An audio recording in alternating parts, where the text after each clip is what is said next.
الحمد لله الواحد القهار والعزيز الجبار مكور الليل على النهار تذكرة لأولي الأبصار نحمده ونستعينه ونستغفره ونعوذ بالله من شرور أنفسنا ومن سيئات أعمالنا من يهده الله فلا مضل له ومن يضلل فلا هادي له وأشهد أن لا إله إلا الله وحده لا شريك له وأشهد أن محمدا عبده ورسوله أرسله بالهدى ودين الحق ليظهره على الدين كله ولو كره المشركون اللهم صل على محمد وعلى آل محمد كما صليت على إبراهيم وعلى آل إبراهيم إنك حميد مجيد اللهم بارك على محمد وعلى آل محمد كما باركت على إبراهيم وعلى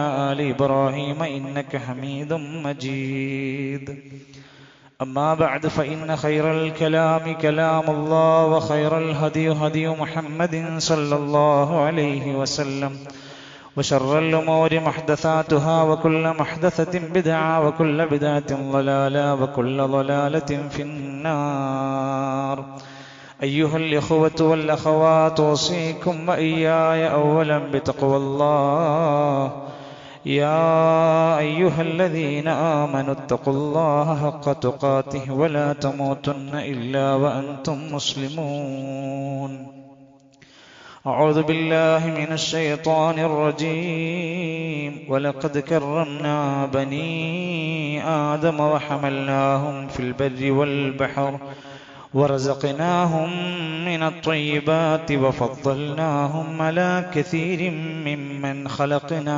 تفضيلا ബഹുമാന്യരായ സഹോദരങ്ങളെ, സത്യവിശ്വാസികളെ, വിശ്വാസിനികളെ, ഏകനായ സർവശക്തിയും ലോകത്തിന്റെ നിയന്താവുമായിട്ടുള്ള പടച്ചറപ്പിന്റെ റബ്ബുൽ ആലമീനായ റഹ്മാനായ അല്ലാഹുവിന്റെ നിയമനിർദ്ദേശങ്ങളെ പാലിച്ചുകൊണ്ട് ഇസ്ലാമാകുന്ന മതത്തിന്റെ അതിർവരമ്പുകളെ മാനിച്ചുകൊണ്ട് നമ്മുടെ ജീവിതത്തെ ക്രമീകരിക്കണമെന്ന ആമുഖമായി എന്നെയും നിങ്ങളെയും ഓർമ്മപ്പെടുത്തുകയാണ്, ഗൗരവപൂർവ്വം വസിയത്ത് ചെയ്യുകയാണ്. അല്ലാഹു സുബ്ഹാനഹു വ തആല അവന്റെ നിയമനിർദ്ദേശങ്ങൾ പാലിച്ച് ജീവിക്കുന്ന തഖ്വയുള്ള മുഅ്മിനീങ്ങളിൽ, മുസ്ലിഹീങ്ങളിൽ നമ്മെ എല്ലാം ഉൾപ്പെടുത്തി അനുഗ്രഹിക്കുമാറാകട്ടെ.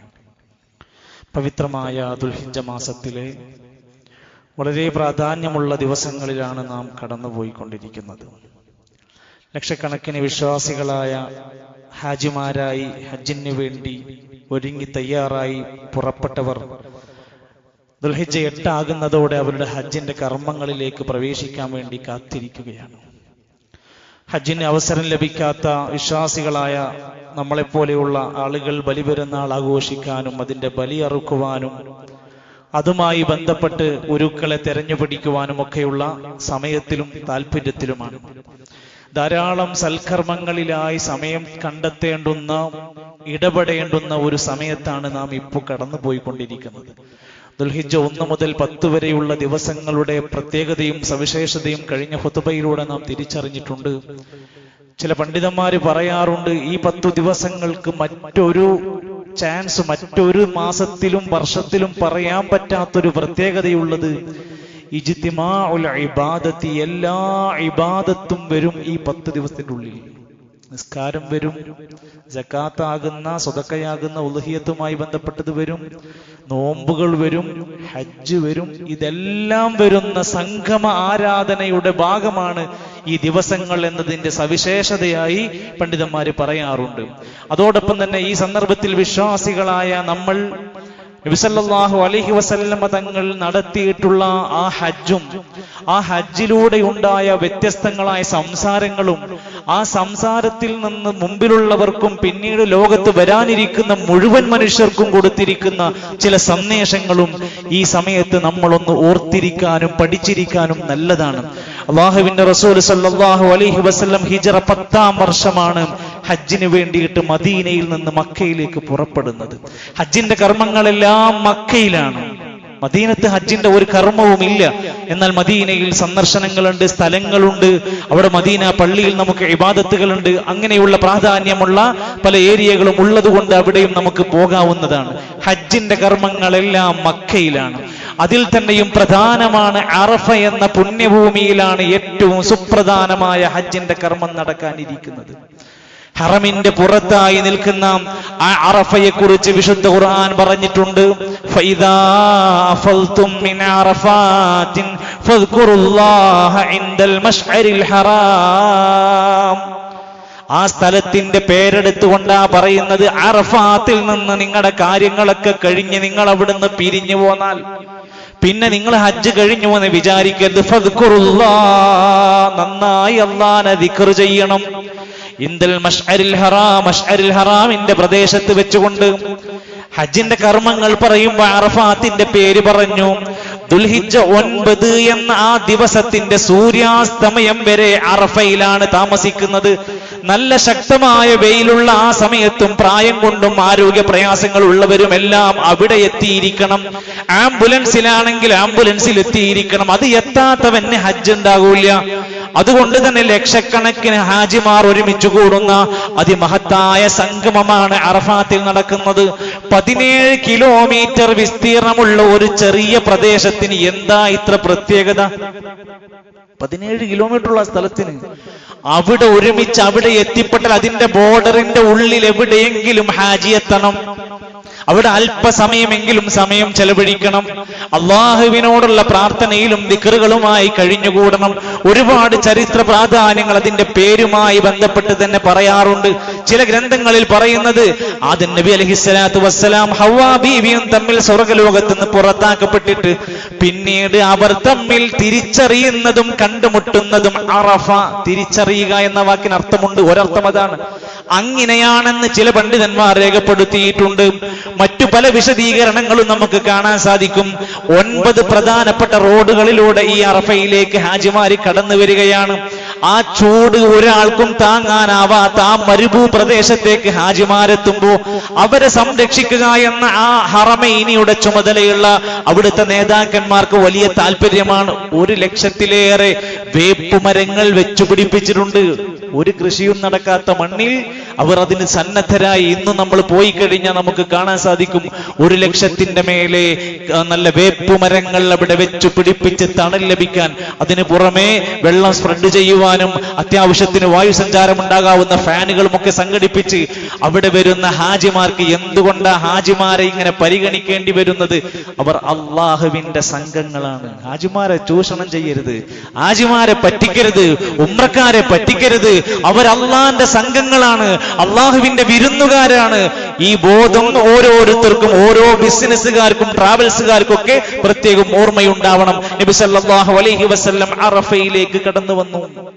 അവിടുന്ന് ആ സംഗമ ഭൂമിയിൽ നബി തങ്ങൾ ഒരുപാട് സമയം ചെലവഴിച്ചു. അന്ന് കൂടെ ഉണ്ടായിരുന്ന പ്രിയപ്പെട്ട മദീനയിൽ നിന്ന് വന്നവരും മക്കത്തുള്ളവരുമായ ഹാജിമാരെ എല്ലാം ഒരുമിച്ചിരുത്തിയിട്ട് നബി തങ്ങൾ ഒരു പ്രഭാഷണം നിർവഹിച്ചു. ചരിത്രത്തിൽ അതിന്റെ പേര് വിടവാങ്ങൽ പ്രഭാഷണം എന്നായിരുന്നു. അത് അവസാനത്തെ ഒരു സംഗമമായി മാറുകയായിരുന്നു എന്ന് മാത്രവുമല്ല, നബി സല്ലല്ലാഹു അലൈഹി വസല്ലമയുടെ ജീവിതത്തിലെ ആദ്യത്തെയും അവസാനത്തെയും ഹജ്ജായിരുന്നു. അതുകൊണ്ട് ആ സംസാരത്തിന് ഒരുപാട് പ്രത്യേകതയുണ്ടായിരുന്നു. ആ ചരിത്രത്തിലെ ആ സംസാരം സ്വഹാബത്ത് ശ്രദ്ധിച്ചു, രേഖപ്പെടുത്തി. ഖിയാമത്ത് നാൾ വരെയുള്ള മുഴുവൻ മനുഷ്യർക്കുമുള്ള സന്ദേശങ്ങൾ പറഞ്ഞിട്ടാണ് പോകുന്നത്. അതിലേറ്റവും പ്രാധാന്യത്തോടെ നബി തങ്ങൾ അവരെയെല്ലാം അടുത്ത് വിളിച്ച് പറയുന്നുണ്ട്, അയ്യുഹന്നാസ്, മനുഷ്യരെ, ഇസ്മഊ മിന്നീ ഉബയ്യിനു ലക്കും, അടുത്തേക്ക് വരൂ, എല്ലാവരും ഒന്ന് ശ്രദ്ധിച്ചു കേൾക്കൂ. ഒരു ഉപദേശം നമ്മുടെ മുമ്പിൽ വരുമ്പോൾ ഉണ്ടാകേണ്ട ആദ്യത്തെ കാര്യം അതാണ്, ശ്രദ്ധിച്ച് കേൾക്കുക. ആദ്യം തന്നെ വിമർശിക്കുകയല്ല, ആദ്യം തന്നെ ആക്ഷേപിക്കുകയല്ല, ആദ്യം അത് കേൾക്കാനുള്ള മനസ്സുണ്ടാകലാണ്. ഉബയ്യിനുലക്കും, ഞാൻ നിങ്ങൾക്ക് വിശദീകരിച്ചു ചില കാര്യങ്ങൾ പറയാം. فإني لا أدري لعلي لا ألقاكم بعد عامي هذا في موقفي هذا. അടുത്ത ഒരു കൊല്ലം ഇനിയും ഹജ്ജ് വരും ഇൻഷാ അല്ലാഹ്. പക്ഷെ ഞാൻ ഈ സ്ഥലത്ത് നിന്ന് നിങ്ങളോട് ഇങ്ങനെ ഹജ്ജിന് വന്ന് അടുത്ത ഒരു വർഷം ഞാൻ ഉണ്ടാകുമോ എന്ന് എനിക്കറിയില്ല. ഒരു സൂചനയാണ്. അടുത്ത വർഷം ഞാൻ ജീവിച്ചിരിക്കുന്നുണ്ടാവില്ല എന്നതിന്റെ സൂചന. അത് നബിക്ക് എങ്ങനെ പറയാൻ കഴിയുന്നത്? നബിക്ക് വഹീന്റെ അടിസ്ഥാനത്തിൽ പലതും വരുന്നുണ്ട്. അതിന്റെ അടിസ്ഥാനത്തിൽ നബി സംസാരിക്കുന്നതും അവിടെ അടുത്തിരുത്തിയവരോട് കാര്യങ്ങൾ പറയുന്നതും ഇത് പറഞ്ഞ് നബി സല്ലല്ലാഹു അലൈഹി വസല്ലം പഠിപ്പിച്ചതുപോലെ തന്നെ അടുത്ത വർഷത്തെ ഹജ്ജിന് നബി തങ്ങൾ ഹയാത്തിൽ ഉണ്ടായിട്ടില്ല. അടുത്ത അറഫ സംഗമിച്ചപ്പോ അവർ ഓർക്കുന്നുണ്ട് ആ സംസാരങ്ങൾ മുഴുവൻ. പക്ഷെ അന്ന് നബി തങ്ങൾ ആ സ്ഥലത്തേക്ക് വന്നിട്ടില്ല, അവിടെ ഇല്ല. ജാബിർ റളിയല്ലാഹു അൻഹു പറയാണ്, അങ്ങനെ ഹജ്ജിന്റെ കാര്യങ്ങൾ ഓരോന്ന് ചെയ്യുമ്പോ ഇനി പഠിപ്പിക്കാൻ അവസരം കിട്ടിയില്ലെങ്കിലോ എന്ന് വിചാരിച്ച് തന്നെ യാ അയ്യുഹന്നാസ്, മനുഷ്യരേ, ഖുദൂ അന്നീ മനാസികക്കും, ഹജ്ജിന്റെ കാര്യങ്ങളൊക്കെ എന്നിൽ നിന്ന് പഠിക്കണം. നാട്ടുകാർ പലതും അവിടെ ചെയ്യുണ്ടാകും, ഇന്തോനേഷ്യക്കാർ പലതും ചെയ്യും, മറ്റേ രാജ്യക്കാർ വേറെ പലതും ചെയ്യും. അതൊക്കെ നമ്മൾ കൊണ്ട് ചെയ്യാനുള്ളതല്ല. നമുക്ക് ചെയ്യാനുള്ളത് എന്താ? നബി പഠിപ്പിക്കാണ്, ഞാൻ ചെയ്ത കർമ്മങ്ങൾ ഏത് ദിവസം ഏത് സ്ഥലത്ത് എത്ര തവണ എന്ത് ചെയ്തു, അതാണ് ഹജ്ജ്. അത് നിങ്ങൾ ചെയ്ത് പഠിക്കുക. ഫഇന്നി ലാ അദ്രീ ലഅല്ലി ലാ ഹജ്ജു ബഅദ ആമി ഹാദാ, ഇത് കഴിഞ്ഞാൽ അടുത്ത ഒരു ഹജ്ജിൽ ഇത് പഠിപ്പിക്കാൻ ഞാൻ ഉണ്ടാകുമോ എന്നറിയൂല. വീണ്ടും പറഞ്ഞു, ഹജ്ജ് പഠിച്ചോളി. എന്നെ കണ്ട് ഈ ജീവിതത്തിൽ നിന്ന് പഠിപ്പിച്ചു തരുന്നതാണ്. ഓരോ ദിവസവും ഓരോ സ്ഥലത്തും നിൽക്കേണ്ടതും താമസിക്കേണ്ടതും പകല് താമസിക്കേണ്ടതും രാത്രി താമസിക്കേണ്ടതും ഒക്കെ ഉണ്ട്. അതൊക്കെ ഇങ്ങനെ പഠിപ്പിച്ചു കൊടുക്കണം. ഇനി ചാൻസ് ഇല്ല. ഇവിടെ എന്താ നമ്മൾ പഠിക്കേണ്ടത്? ഇസ്ലാമിലെ ആരാധനകൾ, നാട്ടില് കാരണവന്മാരെന്ത് ചെയ്തു, ഭൂരിപക്ഷം എന്ത് ചെയ്തു, എന്റെ വാപ്പിമ്മക്ക് എന്ത് ചെയ്തു, ഇതല്ല ദീന്. നബി തങ്ങൾ ഒരു മാർഗം കാണിച്ചു തന്നിട്ടുണ്ട്. അത് മരണ വീട്ടിലുമുണ്ട്, ജനിച്ച വീട്ടിലുണ്ട്, പള്ളിയിലുണ്ട്, വിസർജന രംഗത്തുണ്ട്, വിവാഹ രംഗത്തുണ്ട്. എവിടെയും ദീൻ എന്ന് പറയുന്നത് നബി പഠിപ്പിച്ചെന്നതാ. അത് പാലിക്കലാണ് സുന്നത്ത്. അത് തികയൂല, അത് പോരാന്ന് തോന്നണോന്റെ പേരാണ് ബിദ്ഈ, പുത്തൻവാദികൾ. ആ പ്രവാചകന്റെ അധ്യാപനങ്ങൾ പോരാന്ന് പറഞ്ഞ് അതിനേക്കാൾ എക്സ്ട്രാ പ്രാർത്ഥന, എക്സ്ട്രാ നോമ്പ്, എക്സ്ട്രാ ഇബാദത്തുകൾ ഉണ്ടാക്കിക്കൊണ്ട് നടക്കുന്ന മനുഷ്യന്മാരുണ്ടോ? അത് ഫൗളാണ്, അത് സ്വീകരിക്കപ്പെടൂല. അത് അബദ്ധങ്ങളിലേക്ക് അവരെ കൊണ്ടെത്തിക്കുകയുള്ളൂ. അതുകൊണ്ട് അല്ലാഹുവിന്റെ ഖുർആൻ നബിതങ്ങളുടെ മരണവുമായി ബന്ധപ്പെട്ട് സൂചിപ്പിക്കുന്ന ആയത്തുകൾ, സൂറത്തുകൾ മിനയിൽ വെച്ചിറങ്ങി. ഇദാ ജാഅ നസ്റുല്ലാഹി വൽ ഫത്ഹ് വറഅയ്ത അന്നാസ യദ്ഖുലൂന ഫീ ദീനില്ലാഹി അഫ്വാജാ. സൂറത്തുൻ നസ്ർ എന്ന അധ്യായം ഇറങ്ങുകയാണ്. നബിയെ, നിങ്ങൾക്ക് വിജയം വന്നാല്, സഹായം വന്നാല് നിങ്ങൾ അല്ലാഹ്ക്ക് നന്നായി ഇസ്തിഗ്ഫാർ ചെയ്യണം, അല്ലാഹനെ നന്നായി സ്തുതിക്കണം. ഇതൊക്കെ സൂചനയാണ്, അവസാനിക്കാനായി എന്നുള്ളതിന്റെ സൂചനകളാണ് പഠിപ്പിക്കുന്നത്. ഇത് കേൾക്കുന്ന സമയത്ത് മഹാനായ ഇബ്നു അബ്ബാസ് റളിയല്ലാഹു അൻഹു ഈ സൂറത്ത് ഇറങ്ങിയിട്ട് നബി ഇങ്ങനെ ഓതിക്കൊടുക്കുമ്പോൾ ഇരുന്ന് കരയുന്നുണ്ടായിരുന്നു. അദ്ദേഹത്തിന് മനസ്സിലാകുന്നുണ്ട് ഈ സൂറത്ത് ഒരു പന്തികേടുണ്ട്, ഇതൊരു അവസാനിപ്പിക്കാൻ പോണ പോലുള്ള ഒരു സൂചനകൾ ഇബ്നു അബ്ബാസ് റളിയല്ലാഹു അൻഹു മനസ്സിലായി. മഹാനായ ഉമർ ഖത്താബ് റളിയല്ലാഹു അൻഹു പറയുന്നുണ്ട്, ഈ ആയത്തൊക്കെ ഇറങ്ങിയതിനു ശേഷം ഇത് ഇനി ഇങ്ങനെ സംഭവിക്കൂ. കാരണം ലൈസ ബഅദൽ കമാലി ഇല്ലൽ നുഖ്സാൻ, പൂർണ്ണമായ ഒരു സാധനമുണ്ടെങ്കിൽ പിന്നെ പൂർണ്ണത എത്തിയാൽ അതിൽ കുറവേ ഉണ്ടാകുള്ളൂ, ഇനി അതിന്റെ മേലേക്ക് പോകൂല. മതം ഇവിടെ പൂർത്തിയായിട്ടുണ്ട്, നബി തങ്ങളുടെ ദൗത്യം പൂർത്തിയായിട്ടുണ്ട്, ഇനി മേലേക്ക് പോകൂല. ഈ തിരിച്ചറിവ് അവിടം മുതൽ സ്വഹാബത്തിന് വന്നു തുടങ്ങിയിട്ടുണ്ട് എന്നാ പറഞ്ഞത്. അതുകൊണ്ട് നമ്മൾ നമ്മുടെ മരണത്തെക്കുറിച്ചൊക്കെ ഒന്ന് ആലോചിച്ച് നോക്കുക. നമ്മുടെ മരണം വിദൂരത്താണെന്നുള്ള ചിന്തക്കൊഴിവാക്കുക. നമ്മളൊക്കെ വേഗം മരിക്കുന്നത് ഏത് സമയത്താണെന്നുള്ള ഒരു സൂചന പോലും, ഒരടയാളം പോലും ചിലപ്പോൾ നമുക്ക് കിട്ടിക്കോളണമെന്നില്ല. ഏത് സമയത്തും അതിന് സന്നദ്ധനാവുക എന്നാണ് അതിലെ ഒന്നാമത്തെ പാഠം. 2, മനുഷ്യന്മാരുടെ ജീവിതത്തിൽ വേറെ ഒരു മനുഷ്യന്റെ രക്തം, അഭിമാനം, അയാളുടെ സമ്പത്ത് അന്യായമായി ഒരു നിലക്കും അപമാനിക്കാൻ പാടില്ല. ഇത് ഇന്നത്തെ കാലത്ത് നമ്മൾ ഉയർന്ന് സംസാരിക്കേണ്ട ചില കാര്യങ്ങളാണ്. ആളുകളുടെ അഭിമാനം പിച്ച് ചിന്ത, സോഷ്യൽ മീഡിയയിൽ കൊണ്ടുപോയിട്ട് വീഡിയോ ഇട്ടിട്ട് തെറി വിളിക്കുക, കാണുന്ന ഗ്രൂപ്പിലൊക്കെ കൊണ്ടുപോയിട്ട് അയാളെ കുറിച്ചിട്ട് അസഭ്യങ്ങൾ പുലമ്പുക, അദ്ദേഹത്തിന്റെ കുടുംബക്കാരുടെ ഇടയിൽ പോയിട്ട് വീട്ടിൽ കയറിയിട്ട് പ്രശ്നങ്ങൾ ഉണ്ടാക്കുക. ഒരു മനുഷ്യന്റെ അഭിമാനം, രക്തം, ധനം, ഇതിന് ഭയങ്കര സ്ഥാനമാണ് നമ്മുടെ നാട്ടിൽ ഉണ്ടാകേണ്ടത്. അതെങ്ങനെ നബി പഠിപ്പിച്ചെന്നറിയോ? നബി സല്ലല്ലാഹു അലൈഹി വസല്ലം അന്ന് ഹജ്ജിന് വന്ന ആൾക്കാരോട് ചോദിക്കണേ, നിങ്ങൾ ഏത് ദിവസം അപ്പോൾ നിങ്ങൾക്ക് ഓർമ്മ ഉണ്ടോ? അപ്പൊ ദുൽഹിജ്ജയിലാണ്. ദുൽഹിജ്ജന്റെ ആദ്യത്തെ 10 നബി. നിങ്ങൾ ഏത് മാസത്തിലാന്ന് നിങ്ങൾക്കറിയോ? ദുൽഹിജ്ജയാണ് നബി. നിങ്ങൾ ഏത് സ്ഥലത്താണെന്നറിയോ? നിങ്ങൾ മക്കത്താണ് നബി. ഇതിനേക്കാൾ, ഈ മക്കയേക്കാൾ, ഈ കഅബയേക്കാൾ, ഈ മാസത്തേക്കാൾ, ഈ ദിവസത്തേക്കാൾ ഒരു മുസ്ലിമിന്റെ അഭിമാനത്തിനും രക്തത്തിനും സമ്പത്തിനും പവിത്രതയുണ്ട്. നിങ്ങൾ കഅബനെ കല്ലെറിയോ? നമ്മൾ കഅബന്റെ അതിന്റെ കമീസുകൾ പിച്ച് ചീന്തോ? ഇല്ല. എന്നിട്ട് നബിതങ്ങൾ പറഞ്ഞ വാക്ക് നോക്കൂ നിങ്ങൾ. അള്ളാഹുവിന്റെ പ്രവാചകൻ നബിതങ്ങൾ പറയാ, ഫഇന്ന ദിമാഅക്കും, നിങ്ങളുടെ രക്തം, വഅംവാലക്കും, നിങ്ങളുടെ സമ്പത്ത്, വഅറാലക്കും, നിങ്ങളുടെ അഭിമാനം, ഹറാമുൻ അലൈക്കും, നിങ്ങൾക്ക് ഹറാമാണ്, നിഷിദ്ധമാണ്. അത് വെറുതെ നശിപ്പിക്കാൻ പാടില്ല, തകർക്കാൻ പാടില്ല. അന്യായമായി ഒരാളെയും വധിക്കാനോ രക്തം ചിന്താനോ ഇസ്ലാം അനുവദിക്കൂല. വലഖദ് കറംനാ ബനീ ആദം, കാരണം ആദമിന്റെ സന്താനങ്ങളെ അല്ലാഹ് ബഹുമാനിച്ച് ആദരിച്ചിട്ടുണ്ട്. സാധാരണ ഒരു പോത്തിനും ഒരു പന്നിനും പൂച്ചനും പോലെയല്ല അല്ലാഹ് മനുഷ്യന്മാരെ കണ്ടിട്ടുള്ളത്. മനുഷ്യന്മാരെ അല്ലാഹ് ആദരിച്ചിട്ടുണ്ട്. വഹമൽനാഹും ഫിൽ ബർരി വൽ ബഹരി, കടലിലൂടെ കരയിലൂടെ സഞ്ചരിക്കാൻ അവർക്ക് അല്ലാഹ് കഴിവ് കൊടുത്തിട്ടുണ്ട്.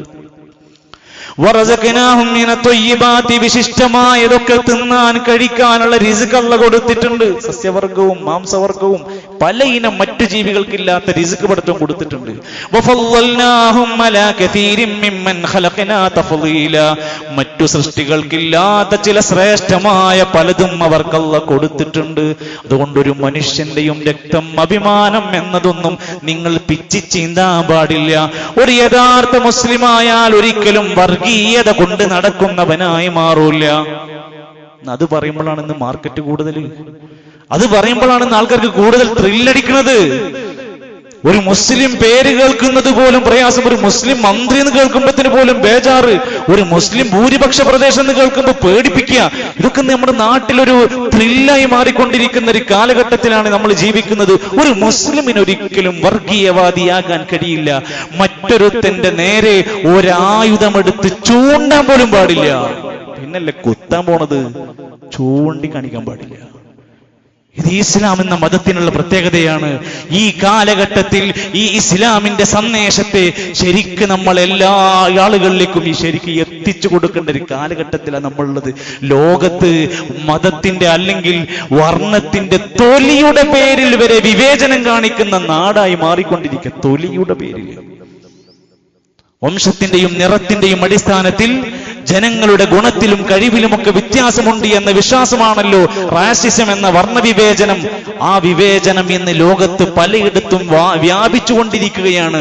ദക്ഷിണാഫ്രിക്കയിലൊക്കെ നിങ്ങൾ കേട്ടിട്ടുണ്ടാവും, കറുത്ത വംശജരും വെള്ളക്കാരും തമ്മിലുള്ള വല്ലാത്ത വിവേചനം ഇന്നുണ്ട്. 2026 നാസി ജർമ്മനിയിലെ ആര്യന്മാരും ജൂതന്മാരും തമ്മിലുള്ള സംഘർഷത്തിന്റെ അടിസ്ഥാനം എന്താ? വർഗീയതയും വംശീയതയാണ്. എത്ര പേരെ കൊന്നൊടുക്കി. ഇന്ത്യയിൽ സവർണരും അവർണരും തമ്മിലുള്ള വേർതിരിവാണ് കാലങ്ങളായി തുടങ്ങി വെച്ചിട്ടുള്ളത്. അതിൽ നിന്നാണ് മറ്റെല്ലാ വെറുപ്പും വരുന്നത്. അമേരിക്കയിൽ പോലും ഏറ്റവും ഉയർന്ന വലിയ രാജ്യമായ അമേരിക്കയിൽ വരെ ഈ അടുത്ത് ഒരു കറുത്ത വർഗക്കാരനായ പോലീസുകാരന് നേരെ ആക്രമണം ഉണ്ടായി. അയാൾ ഒരു കറുത്ത നിറക്കാരനായതുകൊണ്ടാണ്. എവിടെ എത്തി നമ്മുടെ ലോകമെന്ന് നിങ്ങൾ ചിന്തിച്ചു നോക്കുക. ഈ അടുത്തൊരു വലിയ ഫുട്ബോൾ പ്ലെയർ ആയിരുന്ന ഒരു മനുഷ്യൻ, അയാൾ കറുത്ത വർഗക്കാരനായിരുന്നു. അദ്ദേഹത്തിന് നേരെ ഗാലറിയിൽ നിന്ന് വംശീയാരോപണങ്ങൾ ഉന്നയിച്ചു. തലകുനിച്ച മനുഷ്യൻ ഗ്രൗണ്ടിലൂടെ നടന്നു. കറുപ്പും വെളുപ്പൊക്കെയാണോ മനുഷ്യനെ ഉന്നതനാക്കുന്നത്? ഇസ്ലാം പറഞ്ഞു, നീ കറുത്തവനോ വെളുത്തവനോ അറബിയോ അനറബിയോ അതൊന്നൊരു ക്വാളിറ്റി അല്ല മോനെ, അതൊന്നുമല്ല ഇസ്ലാം പഠിപ്പിക്കുന്നത്. യാ അയ്യുഹന്നാസ്, മനുഷ്യരേ, അലാ ഇന്ന റബ്ബക്കും വാഹിദുൻ, നിങ്ങളുടെ റബ്ബ് ഒരുത്തനാണ്, ഏകനാണ്, എല്ലാവർക്കും ഒരു റബ്ബാണ്. വ ഇന്ന അബാക്കും വാഹിദുൻ, എല്ലാവർക്കും ഒരു വാപ്പയാണ്, ആദം നബിയാണ് നമ്മുടെ വാപ്പ. അലാ ലാ ഫദ്ല ലി അറബിയിൻ അലാ അജമിയിൻ, അറബിക്ക് അനറബിയെക്കാളോ അനറബിക്ക് അറബിയെക്കാളോ ഇവിടെ ഒരു സ്ഥാനവും ഇല്ല. വലാ അഹ്മറ അലാ അസ്വദ, കറുത്തവനെ ചുവന്നവനെക്കാളും ചുവന്നവനെ കറുത്തവനെക്കാളും ഒരു സ്ഥാനവുമില്ല. ഇല്ലാ ബിത്തഖ്വാ, ഒരാളുടെ തഖ്വ കൊണ്ടല്ലാതെ. ഈ കറുത്ത ശരീരത്തിന്റെ ഉള്ളിലെ ഒരു വെളുത്ത ഹൃദയം ഉണ്ടെങ്കിലേ പടച്ചോൻക്ക് ആ ഇഷ്ടം ആ വെളുത്ത ഹൃദയത്തിന്റെ മനുഷ്യനെയാണ്. വെളുത്ത കുറെ മനുഷ്യന്മാരുണ്ട്, കറുത്ത കറകളഞ്ഞാൻ പറ്റാത്ത കൂരിട്ടുള്ള കറുത്ത ഹൃദയങ്ങൾ കൊണ്ട് തൊലി വെളുത്തിട്ട് എന്ത് കാര്യം? അവിടെയാണ് നമ്മൾ ചിന്തിക്കേണ്ടത്. ഹൃദയം ശുദ്ധമാക്കുന്നവനെയാണ്, തഖ്വയുള്ളവനെയാണ് ഇഷ്ടം. നബി സല്ലല്ലാഹു അലൈഹി വസല്ലം ഹജ്ജിന് വന്നു. ഇനി പഠിപ്പിക്കാൻ ചാൻസ് കിട്ടിക്കൊള്ളണമെന്നില്ല. നബി തങ്ങൾ ഗൗരവത്തോടെ പറഞ്ഞു, പണ്ട് ജാഹിലിയത്തിൽ ഒരുപാട് ദുരാചാരങ്ങൾ ഉണ്ടായിരുന്നു. ആളുകളെ കൊല്ലുക, പലിശ മേടിക്കുക, വ്യഭിചരിക്കുക, ജീവനോടെ കുഴിച്ചുമൂടുക, പലതും നടന്നിരുന്നു. ഇനി മുതൽ അങ്ങനെ ഒന്നുണ്ടാകാൻ പാടില്ല. തിരിച്ചറിവ് കൊടുക്കാണ്, വിവേകം കൊടുക്കണം. ഇനി അങ്ങനത്തെ ഒരു ജാഹിലിയ സംസ്കാരം ഇനി മുതൽ ഉണ്ടാകാൻ പാടില്ല. നബി സല്ലല്ലാഹു അലൈഹി വസല്ലം അത്തരം സംഭവങ്ങളൊക്കെ ഇനി മുമ്പുണ്ടായിരുന്ന പ്രതികാരം ഉണ്ടാകാൻ പാടില്ല. മുമ്പ് പലിശ ബാക്കി കൊടുക്കാണ്ടെങ്കിൽ ഇനി അത് കൊടുക്കാൻ പോകാൻ തല്ലുടാൻ നിൽക്കണ്ട. ഇങ്ങനെ എല്ലാ കാര്യത്തിനും ഒരു തീരുമാനം ഉണ്ടാക്കി. ജാഹിലിയ കാലത്തുണ്ടായിരുന്ന എല്ലാ പ്രതികാരങ്ങളും ഇന്നത്തോടുകൂടി അവസാനിപ്പിച്ചിരിക്കണം. ന്യായം നിങ്ങളുടെ ഭാഗത്താണെങ്കിലും അവസാനിപ്പിക്കാൻ പറഞ്ഞു. ഇനി തല്ലുടാൻ സാധിച്ചില്ല. പലിശയുമായി നിങ്ങൾക്ക് മുമ്പ് എന്തെങ്കിലും ഇടപാടുണ്ടായിരുന്നെങ്കിൽ ഇനി അത് ചോദിച്ച് നാളെ മുതൽ നടക്കരുത്. ഇന്നത്തോടെ അത് സ്റ്റോപ്പ് ചെയ്ത് കഴിഞ്ഞു. ഒരു നല്ല ഭരണാധികാരിയുടെ മികച്ച തുടക്കം വലക്കും റൂസി അംവാലിക്കും ലാ തദ്ലിമൂന വലാ തുദ്ലമൂൻ. നിങ്ങൾക്ക് നിങ്ങളുടെ ധനം കിട്ടും, നിങ്ങളുടെ സമ്പത്ത് കിട്ടും, പലിശ ചോദിക്കരുത്. നിങ്ങളുടെ അടിസ്ഥാന സമ്പത്ത് ചോദിച്ചോളൂ. 1 ലക്ഷം കൊടുത്തിട്ടുണ്ടോ? 1 ലക്ഷം മേടിച്ചോ, പലിശ പിടിക്കരുത്. അത് നിനക്ക് അനുവദനീയമല്ല. എന്നിട്ട് മുഴുവൻ അവിടുന്ന് തകർത്ത് തീരുമാനാക്കി കൊടുത്തു. എത്ര രൂപ കിട്ടാണ്ടെന്ന് ആൾക്കാരുണ്ടെന്നിട്ട് പിന്നെ മേടിക്കാൻ പോയില്ല. അവര് സ്വഹാബത്ത് അത് മേടിക്കാൻ പോയില്ല. അത് വ്യാജമാക്കി തള്ളിക്കളഞ്ഞു, എഴുതി തള്ളിക്കഴിഞ്ഞു. അള്ളാന്റെ ഖുർആനിൽ ആയത്തിറങ്ങി, യംഹഖുല്ലാഹു റിബാ വയുർബിസ് സദഖാത്ത്. പലിശയെ അല്ലാഹു തആല മായിച്ചു കളയുകയാണ്, സ്വതക്കയെ അല്ലാഹു വളർത്തി കൊണ്ടുവരികയാണ് ചെയ്യുന്നത്. വളർച്ച സ്വതക്കയിലാണ്, പലിശയിൽ ഒരു ലാഭമില്ല. 7 മഹാപാപങ്ങൾ എണ്ണി. ഈ പള്ളിയിൽ ഇന്നിരിക്കുന്ന മനുഷ്യന്മാർ, ഞാൻ അടക്കമുള്ളവരോട് പറയാണ്, 7 മഹാപാപങ്ങൾ എണ്ണി. നമ്മളിത് മഹാപാപമായിട്ട് കൂട്ടിയിട്ടുണ്ടോ? 1 അശ്ശിർക്കു ബില്ലാഹ്, ശിർക്കാണ്. 2 അസ്സിഹിർ, അല്ലേ, കൂടോത്രം, മാരണം, പലതും കുഴിച്ചിടുക, പലതും കൊണ്ടുപോയി പൊട്ടിക്കുക, പലതും എഴുതി തീർക്കുക, എന്നിട്ട് കുടുംബത്തെ തകർക്കുക, അയൽവാസിനെ തകർക്കുക, എന്തെല്ലാം മാട്ടുമാരണങ്ങൾ. 7 മഹാപാപങ്ങളിൽ 2. മൂന്നാമത്തേത് കൊലപാതകം, 4 അർരിബ, പലിശ. ഈ 4ാമത്തതിൽ നിന്ന് ഈ ഇരിക്കുന്ന എനിക്കും നിങ്ങൾക്കും കറകളഞ്ഞവരായി മാറാൻ ആത്മാർത്ഥമായി പറയാൻ പറ്റുന്ന ആർക്കാണ് ഇന്ന് ഇവിടെ ഉള്ളത്? വീട്ടിലെ ഫർണിച്ചറുകള്, മക്കളുടെ വിദ്യാഭ്യാസം, കുടുംബത്തിന്റെ കല്യാണം, ആശുപത്രി ചെലവ്, എന്തിന് വാപ്പാന്റെ മരണാനന്തര ചെലവ് വരെ പലിശക്ക് പണം മേടിച്ച് നടത്തുന്ന മനുഷ്യന്മാര്. ഈ ഹദീസ് ചേർക്കിത് ഞമ്മക്കുള്ളതാണ്. ഇത് നമ്മളോടാണ് സംസാരിക്കുന്നത്. പാടില്ലെന്ന് കൃത്യമായി വിലക്കുകയാണ്. നബി സല്ലല്ലാഹു അലൈഹി വസല്ലം പറഞ്ഞു, സത്യവിശ്വാസികളെ, നിങ്ങൾ നല്ല സ്നേഹത്തിൽ ജീവിക്കണം. അവിടുത്തെ ഉപദേശമാണ്, അന്നത്തെ ഉപദേശമാണിത്. ഇതിന്ന് എത്ര വ്യാപകമായി പറയണം. നിങ്ങൾ സത്യവിശ്വാസികൾ, സഹോദരന്മാരാണ്. അതൊരു വെറും വാക്കല്ല, അത് നബി തങ്ങൾ അവിടുന്ന് പഠിപ്പിച്ചു. അയ്യുഹന്നാസ് ഇന്നമൽ മുഅ്മിനൂന ഇഖ്വാ, സഹോദരങ്ങളാണ്, സത്യവിശ്വാസികളൊക്കെ സഹോദരങ്ങളാണ്. അവന് വേദനിച്ചാൽ നമുക്ക് വേദനിക്കണം, അവന് പ്രയാസം ഉണ്ടെങ്കിൽ നമുക്ക് പ്രയാസം ഉണ്ടാവണം. ഫലാ യഹില്ലു ലിംരിഇൻ മാലു അഖീഹി ഇല്ലാ മാ അഅതാ. അവന്റെ അനുവാദമില്ലാതെ, അവന്റെ സമ്മതമില്ലാതെ, തൃപ്തിയില്ലാതെ അവന്റെ ഒരു സമ്പത്തും നീ കൈക്കലാക്കരുത്. അവനെ തട്ടിപ്പടത്താൻ നിനക്ക് പറ്റൂല, അവനെ പറ്റിക്കാൻ നിനക്ക് കഴിയില്ല, അവനെ വിശ്വാസവഞ്ചന കാണിക്കാൻ നിനക്ക് പറ്റൂല. നിന്റെ സഹോദരനാണ് ഒരു മുസ്ലിം, ഏത് രാജ്യക്കാരനായാലും ഏത് നാട്ടിലായിക്കോട്ടെ. ആ വിശ്വാസികളോടുള്ള സ്നേഹം മുഹാജിറുകളും അൻസാറുകളും തമ്മിൽ ഇങ്ങനെ പഠിപ്പിച്ചു കൊടുത്തത് എങ്ങനെയാണ്? മുഹാജിറുകൾക്ക് ഒരു പരിചയമില്ലാത്ത അൻസാരികളുടെ വീട്ടിലേക്ക് 90 മുഹാജിറുകൾ ഉണ്ടായിരുന്നു. അൻസാരികളുടെ ഓരോരുത്തരും വീട്ടിൽ പറഞ്ഞു, നിങ്ങൾ സഹോദരന്മാരാണ്. അവരെ സ്വത്ത് ഓഹരി വെച്ചു, വീട്ടിൽ റൂം കൊടുത്തു, അവർ കൂടെ ബിസിനസ്സിൽ ഷെയർ ഇട്ട് കൊടുത്തു. അയാളും ഇവരും തമ്മിൽ എന്ത് ബന്ധമാണുള്ളത്? വിശ്വാസി എന്ന ബന്ധം. നമ്മളൊക്കെ എന്താണ് അവസ്ഥ എന്ന് ആലോചിച്ച് നോക്കി. നമ്മളൊരു മറ്റൊരു മുഅ്മിനിനെ എങ്ങനെയാ കാണുന്നത്? മറ്റൊരു മുസ്ലിമിനോടുള്ള നമ്മുടെ സമീപനം എന്താണ്? ഒരു മുസ്ലിമിന്റെ കച്ചവടത്തിന് പാര പണിയുന്നത് ആരാ? മറ്റേ മുസ്ലിമാണ്. ഒരു മുസ്ലിമിന്റെ വീടിന് ഉപദ്രവം ഉണ്ടാക്കുന്ന, വഴി ബ്ലോക്ക് ചെയ്യുന്നത് ആരാ? മറ്റേ മുസ്ലിമാണ്. പല വല്ലാത്ത ദയനീയതയാണ് നമുക്ക് തോന്നിപ്പോകാറുള്ളത്. നല്ലവണ്ണം ഈ വസിയത്തുകൾ പാലിക്കുക. നബി സല്ലല്ലാഹു അലൈഹി വസല്ലമ തങ്ങൾ 5ാമത് പഠിപ്പിച്ചത് ആ സദസ്സിലിട്ട് ഹജ്ജിന്റെ വേളയിൽ, അന്ന് പുരുഷന്മാരും സ്ത്രീകളുള്ള ഹജ്ജല്ലേ, ആ ഹജ്ജിന്റെ വേളയിൽ പറഞ്ഞു, അയ്യുഹന്നാസ്, മനുഷ്യരെ, ഒരു കാര്യം കൂടെ പറയട്ടെ, ഇന്നൻ നിസാ ഇന്ദകും അവാനിൻ അഖത്തുമൂൻ ബി അമാനത്തില്ല, സ്ത്രീകളെ നിങ്ങൾക്ക് അല്ലാഹു അമാനത്തായി തന്നതാണ്, അവരോടുള്ള കടമ നിർവഹിക്കണം. നമ്മുടെ ഭാര്യമാരെ കുറിച്ചാണ് പറഞ്ഞ വാക്ക്. എന്നിട്ട് പറയാണ്, വസ്തഹ്ലൽതും ഫുറൂജഹുന്ന ബികലിമത്തില്ല, അല്ലാഹുവിന്റെ നാമം ഉച്ചരിച്ചുകൊണ്ട് അവരുടെ ഗുഹ്യാവയവങ്ങൾ നിങ്ങൾക്ക് ഹലാലാക്കി തന്നു. വലക്കും അലൈഹിന്ന ഹഖ്കുൻ, നിങ്ങൾക്ക് അവരോട് ഹക്കുണ്ട്. വലഹുന്ന അലൈക്കും ഹഖ്കുൻ, നിങ്ങളുടെ ഭാര്യമാർക്ക് നിങ്ങളോട് ഹക്കുണ്ട്. ഭാര്യക്ക് ഭർത്താവിനോടും ഭർത്താവിന് ഭാര്യയോടും ബാധ്യതയുണ്ട്. രണ്ടാളും അത് ചെയ്യണം. എന്താ ഒരു പെണ്ണ് ചെയ്യേണ്ടത്? നിന്റെ ഭർത്താവിന് ഇഷ്ടമില്ലാത്ത ഒരു കാര്യം നീ ചെയ്യരുത്. നിന്റെ ഭർത്താവിന്റെ നന്മകളെല്ലാം പറയുമ്പോ നീ അത് അനുസരിക്കുന്ന പെണ്ണായി മാറണം. പെണ്ണിനോട് നിനക്കെന്താ ബാധ്യതയുള്ളത്? അവൾക്ക് ഹൈറായത് ചെയ്തു കൊടുക്കണം, അവർക്ക് നല്ല നല്ല ഉപദേശങ്ങൾ കൊടുക്കണം, റിസ്ക് നീ കൊടുക്കണം, വസ്ത്രം കൊടുക്കണം, മാന്യമായ പെരുമാറ്റം നീ കൊടുക്കണം. ആലോചിച്ച് നോക്ക്, സ്ത്രീകൾക്കൊക്കെ ഇസ്ലാം കൊടുത്ത സ്ഥാനം. വർത്തമാനകാലത്ത് സ്ത്രീകളൊക്കെ നേരിടുന്ന പ്രശ്നങ്ങൾ എന്താ? ചെറിയ പെൺകുട്ടികളെ വരെ പീഡിപ്പിച്ചുകൊണ്ടിരിക്കുക.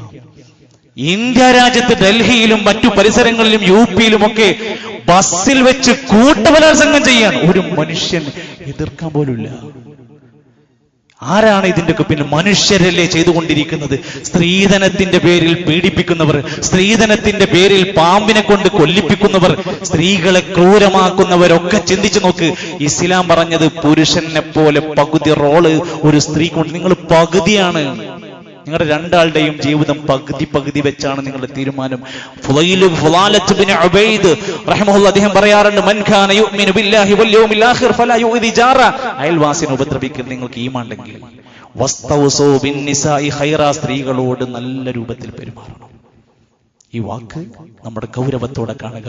അവസാനം നബി സല്ലല്ലാഹു അലൈഹി വസല്ലമ സംസാരം ഇങ്ങനെ അവസാനിപ്പിച്ച് ഒരേ കാര്യങ്ങൾ വിശദീകരിച്ചിട്ട് പറയാണ്, സ്വഹാബത്തെ, ഞാൻ നിങ്ങളോടൊരു കാര്യം ചോദിക്കട്ടെ?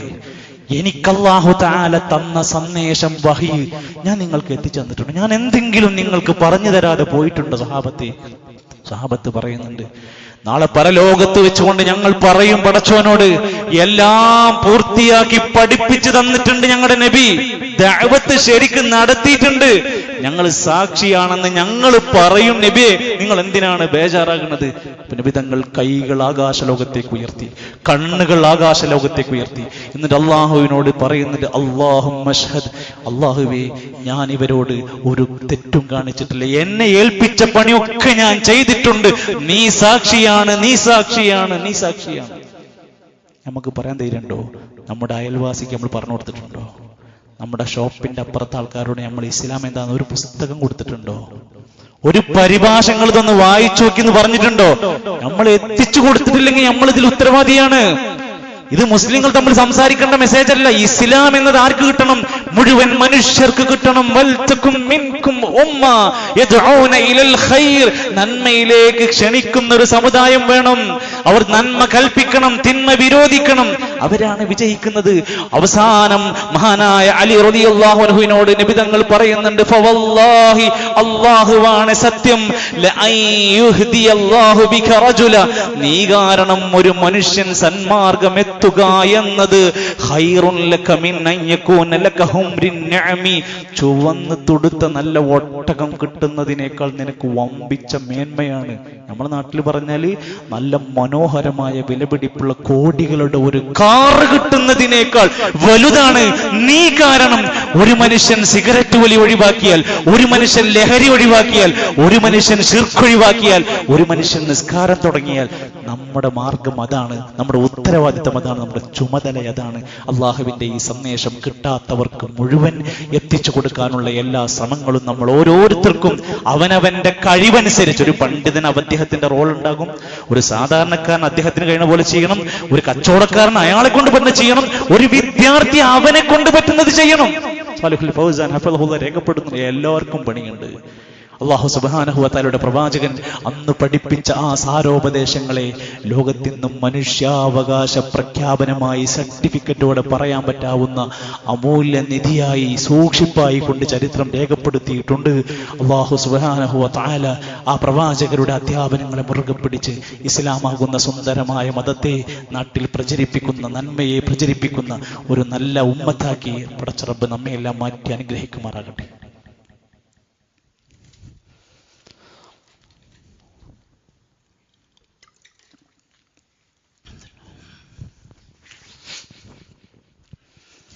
അൽഹംദുലില്ലാഹി റബ്ബിൽ ആലമീൻ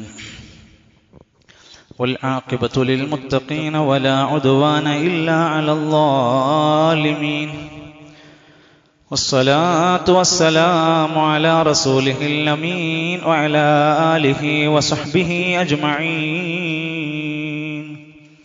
أيها الإخوة والأخوات أوصيكم وإياي ثانيا بتقوى الله.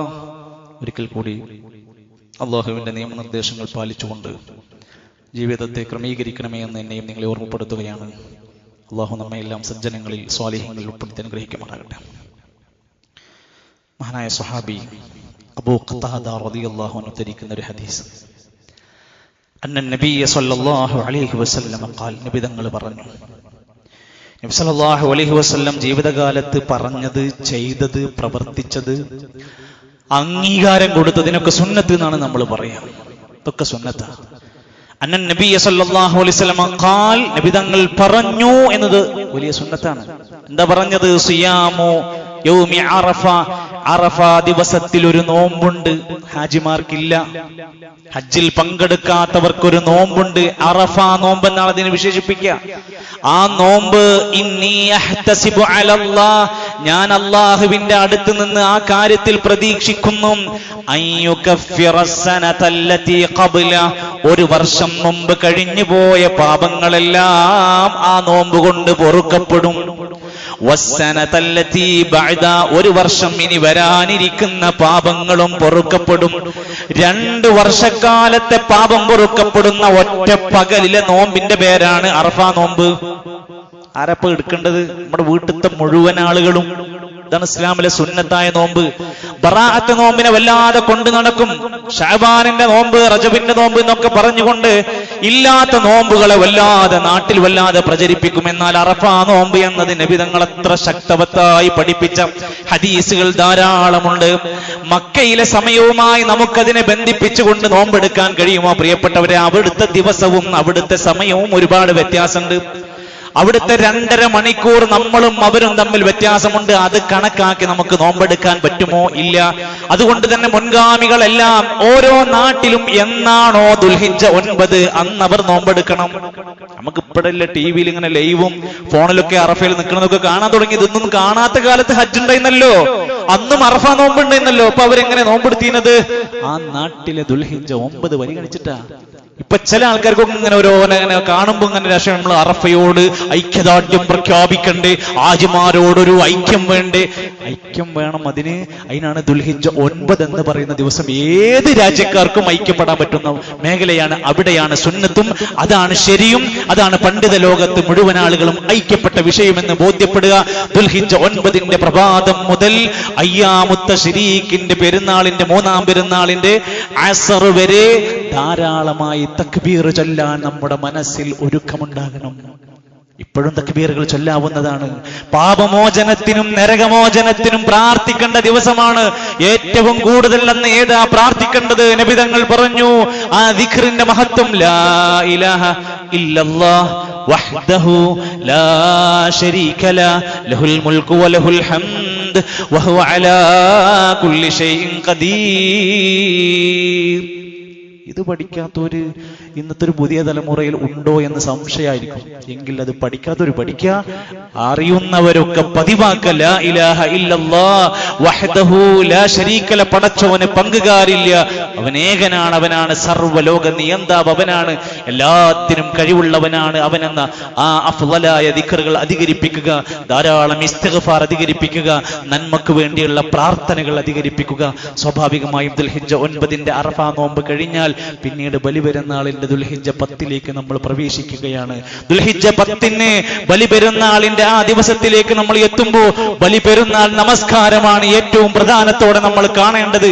അതിന് വൈകിയെത്തി നമസ്കാരത്തിൽ സലാം വീട്ടി അവസാനം പ്രസംഗം കഴിഞ്ഞ് പോകുമ്പോൾ ഗേറ്റിംഗ് വന്ന് നിൽക്കുന്ന അവസ്ഥയിലേക്ക് നമ്മൾ വരരുത്. ആ രംഗം വലിയ ബുദ്ധിമുട്ടുണ്ടാകുമെന്ന് തിരിച്ചറിവുണ്ടാവണം. നമ്മുടെ നമസ്കാരം ഇൻഷാ അല്ലാഹ് പള്ളിയിൽ വെച്ച് 7 മണിക്കായിരിക്കും. കാലാവസ്ഥയും അനുകൂലമല്ലാത്തൊരു സാഹചര്യം നിങ്ങൾക്ക് എല്ലാവർക്കും ബോധ്യമുള്ളത് കൊണ്ട് 7 മണിക്ക് പള്ളിയിൽ വെച്ചായിരിക്കും നമ്മുടെ നമസ്കാരം. സമയം വൈകി പോകില്ല എന്ന് നിങ്ങൾക്കറിയാം. 7 മണി കൃത്യമായിട്ട് ഇൻഷാ അല്ലാഹ് പരമാവധി പാലിക്കാൻ ശ്രമിക്കാറുണ്ട്. അതുകൊണ്ട് കുടുംബസമേതം ഇസ്ലാമികമായ അദബുകൾ മര്യാദകൾ പാലിച്ചുകൊണ്ട് ബലിപെരുന്നാളിന്റെ ആഘോഷത്തിന്റെ ഏറ്റവും പ്രധാന കടമ്പയിലേക്ക് നമ്മൾ വരണം. അന്ന് ലഘുഭക്ഷണം പോലും കഴിക്കാതെ കടന്നു വരണം. സാധാരണ ചെറിയ പെരുന്നാളിന് നമ്മൾ എന്തെങ്കിലുമൊക്കെ ഒന്ന് കഴിച്ചിട്ടാണ് വരേണ്ടത്. എന്നാൽ ബലിപെരുന്നാളിന് പ്രഭാത ഭക്ഷണമൊന്നും കഴിക്കാതെ, കാര്യമായി ഭക്ഷണമൊന്നും കഴിക്കാതെ, എന്നാൽ ഇപ്പം വെള്ളം കുടിക്കുന്നതിനോ ചെറുതായിട്ടൊരു ചായ കുടിക്കുന്നതിനോ തെറ്റുണ്ടെന്നല്ല അതിനർത്ഥം. ഒരു വലിയ ഭക്ഷണ രീതി ഇല്ലാത്ത രൂപത്തിൽ കടന്നു വരാൻ വേണ്ടി ശ്രദ്ധിക്കുക. പുരുഷന്മാരും സ്ത്രീകളും ഒക്കെ കുളിച്ചുകൊണ്ട് വൃത്തിയായിട്ട് നല്ല വസ്ത്രം ധരിച്ച്, പറ്റുന്നവരൊക്കെ പുതിയ വസ്ത്രമില്ലാത്തവർ ഏറ്റവും നല്ല വസ്ത്രം ധരിച്ച്, പുരുഷന്മാരൊക്കെ സുഗന്ധമൊക്കെ പുരട്ടി ആ കൂടുന്ന ആളുകളെയും രോഗികളെയും ഒക്കെ പരിഗണിച്ച് തക്ബീറൊക്കെ ചൊല്ലി പള്ളിയിൽ കയറി 2 റക്അത്ത് തഹിയ്യത്ത് നമസ്കരിച്ച് ആ നമസ്കാരത്തിന്റെ പൂർണ്ണതയിലും ഖുതുബയിലും ഒക്കെ പങ്കെടുക്കാൻ വേണ്ടി ശ്രദ്ധിക്കുക. ഇൻഷാ അല്ലാഹ് നമസ്കാരം കഴിഞ്ഞ് ഉളുഹിയ്യത്തിന്റെ സമയം വരുമ്പോൾ അതിന്റെ പങ്കാളികളാകാൻ വേണ്ടി കൂടെ നമ്മൾ നമ്മുടെ മനസ്സുകൊണ്ട് അതിനു വേണ്ടി ഒരുങ്ങി തയ്യാറാവുക. ഉളുഹിയ്യത്തിന് വേണ്ടി പണം കൊടുത്ത ഷെയർ കൂടിയ ആളുകൾ ഇപ്പോൾ ഈ സമയത്തൊന്നും അവരുടെ നഖമോ മുടിയോ, ഒരു മുടിയും ഒരു നഖവും ഒന്നും നീക്കം ചെയ്യാൻ പാടില്ലാത്തതാണ്. അത് അറവ് കഴിഞ്ഞതിന് ശേഷമാണ് ചെയ്യേണ്ടത് എന്ന് ഒന്നുകൂടെ ഓർമ്മപ്പെടുത്തുകയാണ്. അല്ലാഹു സുബ്ഹാനഹു വ തആല ബലിപെരുന്നാളിന്റെ എല്ലാ മഹത്വവും അതിന്റെ ഫളലുകളും ഒക്കെ ഉൾക്കൊണ്ടുകൊണ്ട് സന്തോഷത്തോടെ ആഘോഷിക്കാൻ പറ്റുന്ന ഒരു സാഹചര്യം നമുക്കെല്ലാം അനുകൂലമാക്കി നൽകുമാറാകട്ടെ. അല്ലാഹു സുബ്ഹാനഹു വ തആല നമ്മുടെ എല്ലാ സൽക്കർമ്മങ്ങളും സ്വീകരിക്കുമാറാകട്ടെ. സഹോദരങ്ങളെ, സ്കൂള് തുറക്കാൻ പോകുക. ഒരു വീട്ടിൽ 2-3 കുട്ടികളുണ്ടെങ്കിൽ സ്കൂളും മദ്രസയും ഒക്കെയായി എത്ര നോട്ട് ബുക്ക് വേണ്ടി വരും? എത്ര അവർക്ക് ആവശ്യമായ ഓരോ കുട്ടിക്കുമുള്ള ബാഗ്, കുട, പെൻസില്, പേന, പൗച്ച്, ഇങ്ങനെ ഒരുപാട് സാധനങ്ങളുടെ ലിസ്റ്റുമായി ഒരു 4 കുട്ടികളുണ്ടെങ്കിൽ ഒരു സാധാരണക്കാരന്റെ വീടിനെ പറ്റി ചിന്തിച്ചു നോക്ക്. അവരെ സഹായിക്കണം. അത്രയും പ്രയാസപ്പെടുന്നവരെ സഹായിക്കേണ്ട ഒരു സമയമാണ് ഇപ്പോൾ. നമ്മൾ അതിനുവേണ്ടി ഒരു പദ്ധതി കൊണ്ടുവന്നിട്ടുണ്ട്. വിദ്യാനിധി എന്ന പേരിൽ ഒരു സ്കൂൾ കിറ്റ് പാവപ്പെട്ട ദരിദ്രരായ വീടുകളിൽ എത്തിക്കാൻ ഒരു കുട്ടിക്ക് 800 രൂപയാണ് നമ്മൾ കൊടുക്കുന്നത്. അതിലൂടെ അവർക്ക് അത്യാവശ്യം വേണ്ടുന്ന സ്കൂൾ സാധനങ്ങളെല്ലാം കൊടുക്കാൻ പറ്റുന്ന ഒരു പദ്ധതിയാണ്. ഇന്ന് പോകുമ്പോൾ എല്ലാവരും അതൊന്ന് മനസ്സറിഞ്ഞ് സഹായിച്ച് സഹകരിക്കണമെന്ന് ഓർമ്മപ്പെടുത്തുകയാണ്. മദ്രസ ഇൻഷാ അല്ലാഹ് നമ്മുടെ മദ്രസ നാളെ അതിന്റെ പ്രവേശനോദ്ഘാടനമാണ്. എല്ലാ രക്ഷിതാക്കളും കുട്ടികളും ഒക്കെ അതിൽ പങ്കെടുക്കാൻ വേണ്ടി ശ്രദ്ധിക്കുക. അള്ളാഹുവിന്റെ മഹത്തായ വലിയ സഹായം നമുക്കെല്ലാം ലഭിക്കാൻ പറ്റുന്ന ഒട്ടനേകം നന്മകളിൽ ഈ ദിവസങ്ങളിൽ പങ്കുചേരാൻ അള്ളാഹു നമുക്ക് തൗഫീഖ് നൽകുമാറാകട്ടെ. നമ്മുടെ ഒരു ആദർശ സഹോദരൻ, അദ്ദേഹത്തിന്റെ ഉമ്മ രോഗശമനത്തിന് വേണ്ടിയിട്ട് വസിയത്ത് പറഞ്ഞിട്ടുണ്ട്. വലിയ പ്രയാസങ്ങളുമായി മംഗലാപുരത്ത് ആശുപത്രിയിലാണ്. അള്ളാഹു പൂർണ്ണമായ വേഗതയിൽ അള്ളാഹു അവർക്ക് ശിഫ നൽകി അനുഗ്രഹിക്കുമാറാകട്ടെ. നമ്മോട് ദുആ കൊണ്ട് വസിയത്ത് പറഞ്ഞ ഒരുപാട് സഹോദരങ്ങൾ അള്ളാഹു അവർക്കെല്ലാം അവരുടെ പ്രാർത്ഥനകൾ സ്വീകരിക്കുമാറാകട്ടെ. നമ്മളെ പള്ളിയെ പല നിലക്കും സഹായിക്കുന്ന, പള്ളിയുടെ പ്രവർത്തനങ്ങളിൽ ദൈനംദിന കാര്യങ്ങളിൽ യാതൊരു മടിയും കൂടാതെ അള്ളാഹുവിന്റെ മാർഗത്തിൽ ഇഖ്ലാസോടെ പ്രവർത്തിച്ച് സഹായിക്കുന്ന ഒട്ടനേകം ആളുകൾ അള്ളാഹു അവർക്കും അവരുടെ കുടുംബത്തിലും ഏറ്റവും ഒപ്പിച്ച ഹൈറും ഫളലും ബറകാത്തുകളും നൽകുമാറാകട്ടെ. അള്ളാഹു നമ്മളെ എല്ലാവിധ മാരകമായ അപകടങ്ങളിൽ നിന്നും രോഗങ്ങളിൽ നിന്നും കാത്ത് രക്ഷിക്കുമാറാകട്ടെ. രോഗികൾക്ക് അള്ളാഹു ശിഫ നൽകുമാറാകട്ടെ. മരണപ്പെട്ടു പോയവർക്കെല്ലാം അള്ളാഹു മഗ്ഫിറത്തും മർഹമത്തും നൽകുമാറാകട്ടെ. നമ്മുടെ എല്ലാ സൽക്കർമ്മങ്ങളും അള്ളാഹു സ്വീകരിക്കുമാറാകട്ടെ. അല്ലാഹുമ്മ ഗ്ഫിർ ലിൽ മുഅ്മിനീന വൽ മുഅ്മിനാത്ത് വൽ മുസ്ലിമീന വൽ മുസ്ലിമാത്ത് അൽ ഹയാഇ മിൻഹും വൽ അംവാത്ത്. അല്ലാഹുമ്മ أعز الإسلام والمسلمين وأذل الشرك والمشركين. اللهم دمر أعداءك وأعداء الدين. اللهم ربنا توفنا مسلمين والحقنا بالصالحين. ربنا آتنا في الدنيا حسنة وفي الآخرة حسنة وقنا عذاب النار. ربنا تقبل منا إنك أنت السميع العليم وتب علينا إنك أنت التواب الرحيم. وصلى الله على نبينا محمد والحمد لله رب العالمين.